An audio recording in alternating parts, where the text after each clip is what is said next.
আসসালামু আলাইকুম বন্ধু ও বান্ধবীগণ, তোমরা সবাই কেমন আছো? আমিও আল্লাহর রহমতে ভালো আছি। তো তোমাদের সাথে আজকে নতুন একটা রেসিপি শেয়ার করতে আসলাম। আমার হাতে দেখতে পাচ্ছ আতপ চাল নিলাম। মূলত আমি আজকে রেসিপিটা করতে যাচ্ছি রাইস দিয়ে নুডলস। তো চুলায় 2 সসপ্যান বসিয়ে দিয়েছি, পানিও দিয়েছি 2 সসপ্যানে, কারণ এক সসপ্যানে হবে তোমার আতপ চাল আর এক সসপ্যানে হবে নুডলস। তো দুটোতেই আমি হালকা করে তেল দিয়ে নিলাম যাতে নরম না হয়, ঝরঝরা হয়, সেজন্য। তো আমি প্রথমে আগে আতপ চালগুলো ধুয়ে নিয়েছি, নিয়ে যে আতপ চালগুলো আমি বলক তোলা পানির ভিতর ঢেলে দিলাম। 90% সিদ্ধ করতে হবে। তো আমার সিদ্ধ হয়ে গেছে। তো এই যে আমি এটা একটা প্যানে একটা ছাঁকনিতে সেঁকে নিলাম, ঠান্ডা পানি দিয়ে সিদ্ধ করে নিলাম।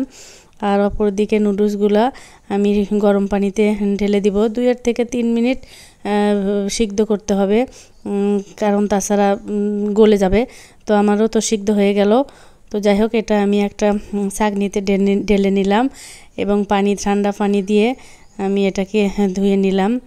তো অপর দিকে প্যানে আমি দিলাম হচ্ছে তেল, পেঁয়াজ কুচি, মরিচ কুচি দিয়ে ভালো করে একটু লাড়াচাড়া করে এখানে আবার 2টা ডিম ভেঙে দিব। 2টা ডিম দিয়ে এখন একটু ভালো করে ভেজে নিতে হবে। ভালো করে ভেজে নেওয়ার পরে আমি ওই সিদ্ধ করা রাইসগুলো দিব, কারণ এখন একটু বেশি সময় ধরেই ভাজতে হবে আর কি। পুরো পেঁয়াজ এবং ডিমটা ভালো করে লাল লাল হতে হবে।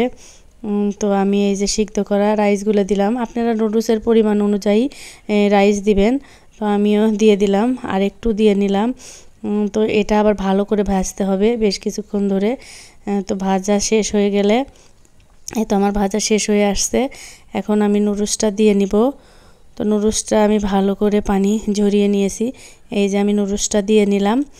এখন এই নুডলসটা আরও কিছুক্ষণ ভাজতে হবে, 2-3 মিনিট ভালো করে ভাজতে হবে। ভাজা শেষ হয়ে গেলে আপনারা সস দিয়ে খেতে পারবেন চাইলে।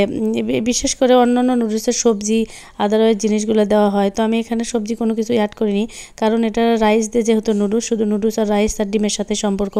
তারপরে আমি লবণ দিলাম, তারপরে এখানে নুডলসের মশলা দিলাম। তো এই যে আমার হয়ে গেল আজকে রাইস দিয়ে নুডলস। একদম গায়ের সাথে লেগে লেগে থাকবে রাইসগুলা। খুবই সুন্দর ফ্লেভার, রিয়েলভাবে দেখলে বুঝতে পারতেন কত সুন্দর ফ্লেভার আসছে।